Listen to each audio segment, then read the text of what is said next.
In today's slop, I really don't like this egghead. Dana White, a gluttonous human being who happens to be an egg, poached egg. I'm just waiting for his brain to hatch already. How do you look, I don't want to go on endlessly about Donald Trump because, then that's all we'll do. But when he puts out a video that shows the Obamas as apes and then won't even apologize for it, you don't get the willies from that? No, I've been around the guy so much, but that doesn't give you pause, Dana? As far as what? About his views of just about his way he talks about other human beings, much less race. But if that's the way if he was that type of a person, first of all, I became friends with this guy, never even imagining that he would be the president of the United States someday. Right. And if he was that type of person, I would never associate with that type of a person, no matter who he was or who he thinks he is. But if he does that, how is he not that kind of person? He's not. Do you know something that I don't? In other words, what you're telling me is that you kind of know, of course you know him better personally, but he's the most transparent personality we have in public life. He talks to the press all the time. He's on social media all the time. It seems sometimes there's nothing that we don't know about him. Very true. So he's almost as apparent to me as he is to you. And I don't know about the Obama thing to speak. To speak on it. I've never seen it. I didn't know that, but I can tell you this: he's not a racist. He's not a fascist. He loves this country, and if you're an American, race, religion, whatever it is, President Trump is on your team. This is like the epitome of trust me, bro politics. Interviewer literally asked this man, "Hey, man, can I get some factual evidence as to why you think Trump isn't a racist?" And this egghead said, "Trust me, bro." That's all he said. Word salad plus trust me, bro equals Trump's second administration. That's it. That's the shit. I actually just thought of that right now. That's how we got where we're at right now. A message to Dana. He's not watching this, but a message to him. You can't trust me, bro, your way out of this one. You're out of trust me, bros. And you know what I keep thinking? It's only a matter of time before the big toe has Dana White on his pod. It's only a matter of time. And Joe Rogan's going to be there and play the politically homeless card. You know what I mean? Just two eggheads just playing dumb while Trump is tearing down the American economy. That's all it is. If you think about it, that's all it is. Just eggheads playing dumb. It's Joe Rogan, Dana White, Stephen Miller, Charlemagne, I guess. Well, Charlemagne let Andrew Schultz go crazy in his pod, so I'm not letting Charlemagne go off easy. But still, these eggheads are gone wild. The thing with Trump that I tell everybody, right? You hate him, right? You hate him. Probably people in this room don't like him, whatever the thing. I'll tell you this. I will bring you to a dinner with President Trump. You will sit there for an hour. You'll laugh your ass off for 40 minutes. And then we'll get up and we'll leave. And you look at me and go, "Holy shit." And I said, "Yep. What did I tell you?" He's unbelievable. I mean, we did it with Bill Maher, Kid Rock. So the first clip was a recent clip from a new pod that came out. It was circulating around Twitter.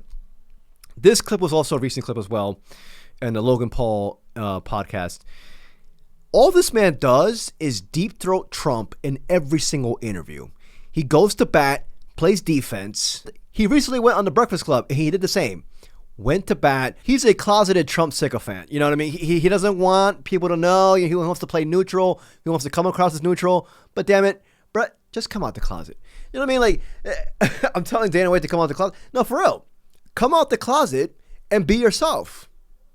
You're a Trump sycophant. We know this. Dana White publicly endorsed and introduced Trump at the 2024 RNC. This man also helped Trump build relationships with influential podcasters like, again, the Big Toe, the Nelk Boys. He also reinforced Trump's image at every single freaking UFC event, try to cater him to the young men. And on election night, this buffoon was on stage celebrating with Donald Trump. So what are we talking about? But the thing that gets me is that he'll never, ever admit that, even though he's heavily intertwined with the Trump admin.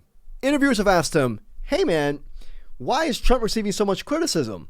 Dana's response, "Well, have you had lunch with the man?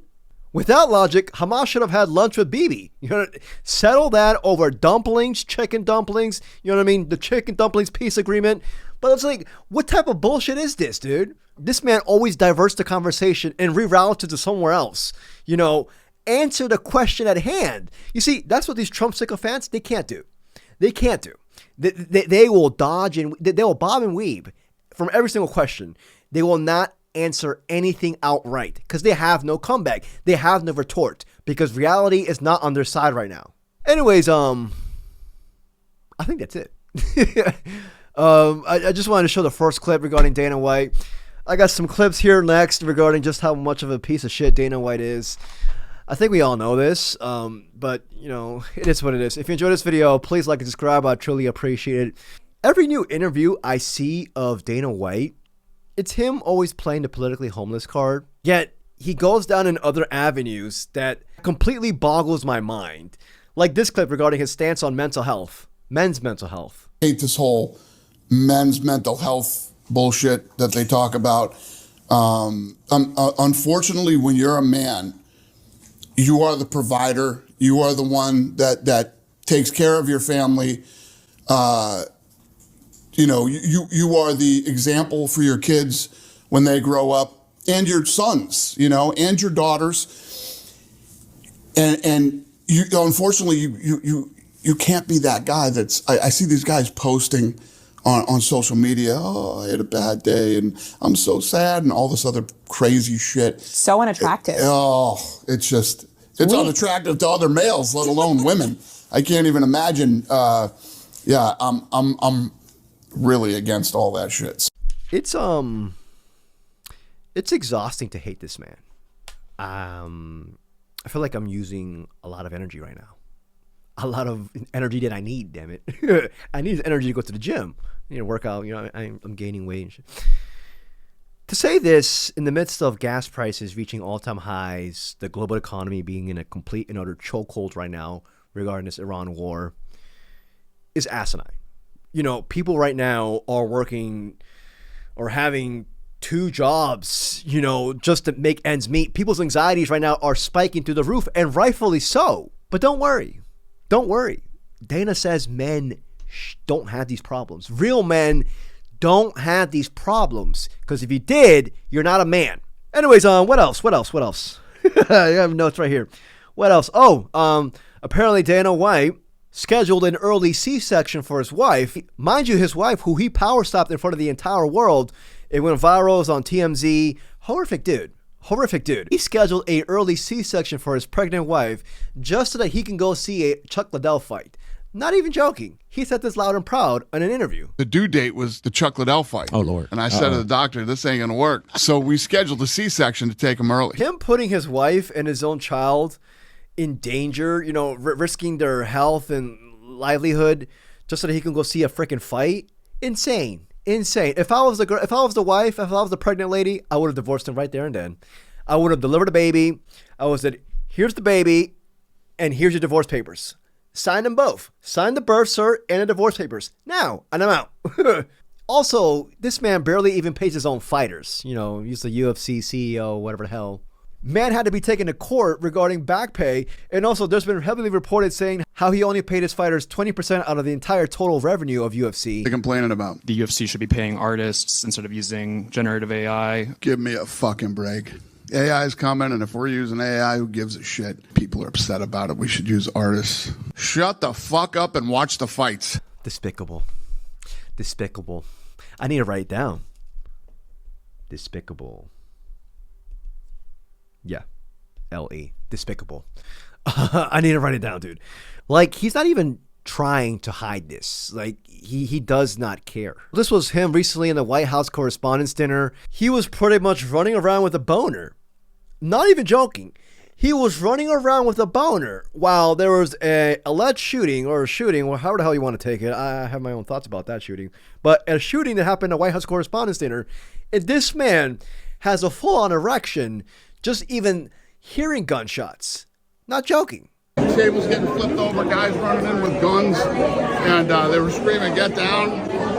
I didn't get down. It was fucking awesome. I literally took every minute of it in, and it was a pretty pretty crazy, unique experience. It's these type of men that how can I say this? They're projecting. You know, they want to come off as that macho, you know, machismo type dickhead. They are insecure about something. I'll be willing to bet everything. There is something regarding him inside that's tormenting him. You know what I mean? But he is insecure deeply about something. I don't know what it is, but, you know, to me it's noticeable. Anyways, I think that's all I have to say right now. Despicable, yeah. You know, I'm done. I really don't like this dude. Every single chance I get, I feel like I got to shit on this guy. But y'all let me know what y'all think. You know, right now, with everything that's going on in our world, with everything that's happening in our country right now, you know, I'm tired of seeing these eggheads just running around playing dumb. Running around saying, trust me, bro. Enough. We need reality to be at the forefront at all times. Like, we need factual evidence, the return of factual evidence, integrity, human interaction, building communities. That needs to be at the forefront. Fuck all this AI technology. Anyways, I'm done. I'm not a president, so why the hell am I doing this speech? If you enjoyed this video, please like and subscribe. I truly appreciate it. Till the next video. Peace, y'all.